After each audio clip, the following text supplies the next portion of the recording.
Do not buy a rental property in 2025. Instead, invest that money into something that cash flows $10,000, $20,000, up to $100,000 per month. The real estate gurus do not want you to see this video because I'm about to show you why smart investors are ditching rental properties and getting into a business model that can generate way more cash flow. So let's roll.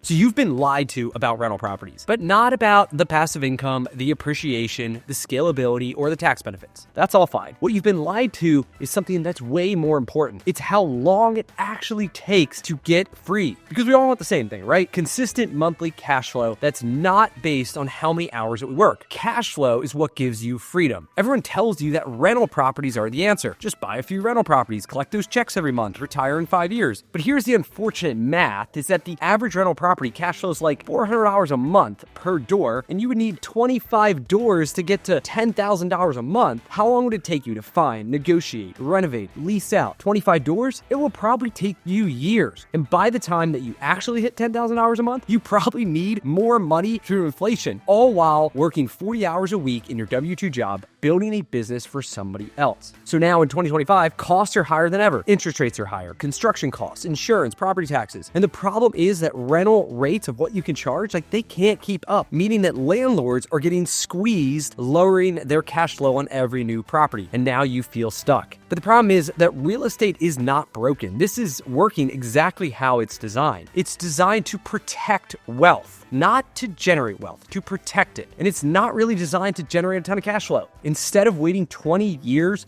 to hit this number, there's a much faster path. A path that can not only replace your income, but earn you 5 times, 10 times, 20 times more than whatever you're making today. Here's how. So I'm talking about franchising. Now, franchises are similar to rental properties in a lot of ways. That you can start small. You don't need $1 million.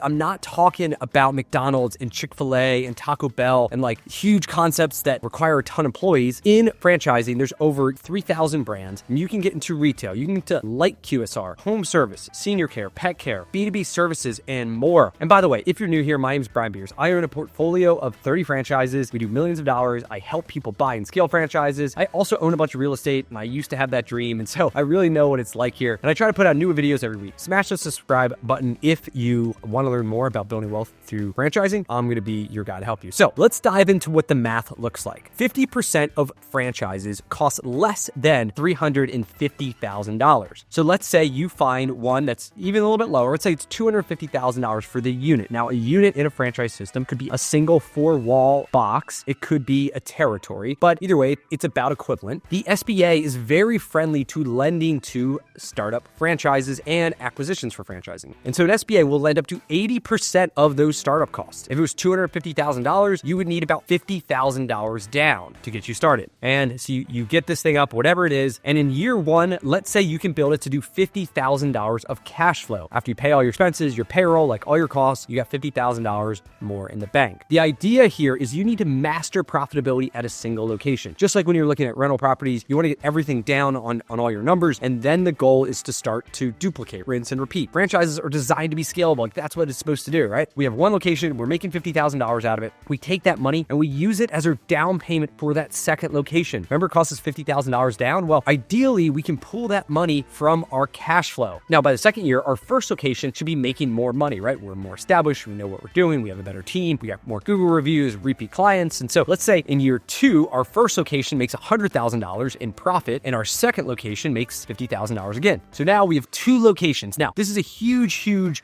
bottleneck for a lot of franchisees because they're in the business. They're highly involved. They are working at every location. And so at a certain point, you can only split so many ways before you were totally diluted. Now, the people that are able to rise out of that situation get really good at replacing themselves. They believe in progress over perfection. They believe in building a team and leading and managing. Once you can nail down 2 locations, right? So you get the first location, you get the second location. You are not the manager of either one. You have teams in place and they are succeeding and they are making money and they are following the playbook. Once you can get 2 of them down, then to go to 3, 4, 5 isn't that big of a jump because you've already got the systems. You already know how to lead through people. You might even have people in your organization in those locations that can be promoted to run store number 3 and another system manager that can be promoted to run on number 4 and number 5. At this point, you've got 5 locations. Maybe you're bringing in $500,000 a year between them, but you've reached capacity again. And so then if you want to keep scaling, you need to keep growing by adding and building your team. So at this point, you look to add a district manager. So they come in, they take over all your operational responsibilities. All the phone calls go up to that DM. And now if you have one kind of pod of multiple stores, you've got the DM, they handle a lot of the day-to-day stuff. It's not much different to have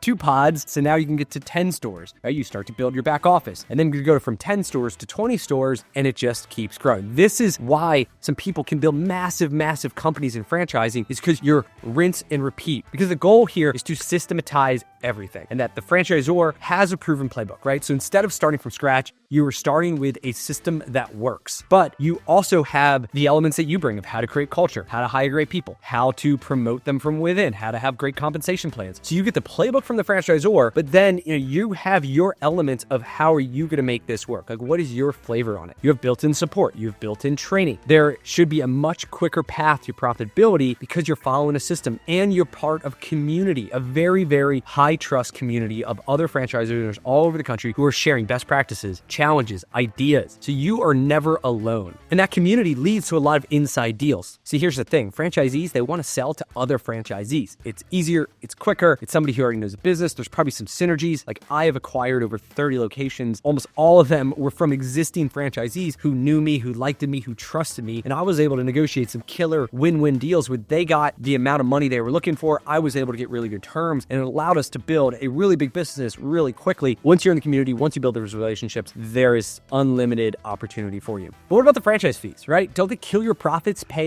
5, 6, 7, 8% royalties? Well, here's the thing. Franchising enables you to build a much larger business. I pay over $2 million a year to Midas, which is the automotive repair brand that we have over 30 locations in, but we also do $43 million in revenue. And there's no way that I would have built an independent auto repair company to that size in the time frame that I did if we were not a franchise. I like to think that we take dollars to the bank. We don't take percentages. And yeah, there are auto repair shops out there that as a percentage of a revenue make more money than me, but we do millions more in revenue and probably profit. I'm okay with that, because I would rather take dollars to the bank than worry about percentages. And I view the royalties as just the cost to entry to build a large business. But our franchise is restrictive, right? And yes, it's true. You have rules that you have to play by. But like, honestly, I'm okay with that. It allows me to stay focused on the bread and butter, the things I got to do. And I'm okay with like having these guardrails so I can drive super fast down the highway. There are other restrictions that a franchisor may deny somebody from expanding. They may force somebody to upgrade some stores or do some other things. But at the end of the day, their goal is to protect the brand for everybody. And if there was a guy down the street who was doing something that was hurting the same brand that you're part of, like, you were going to want the franchisor to come in and get that guy up to the same standard that everybody has agreed to. And if he doesn't want to do it, you would happily take over that location, improve it, and make a lot of money out of it. What about the exit strategies? Can you sell these things? Well, a lot of people are interested in buying a multi-unit cash flowing business. And the bigger you build it, the more people that are interested. If you can get into the millions of EBITDA, you'll have private equity guys looking. Or if you don't want to go that route, you can hire a CEO to have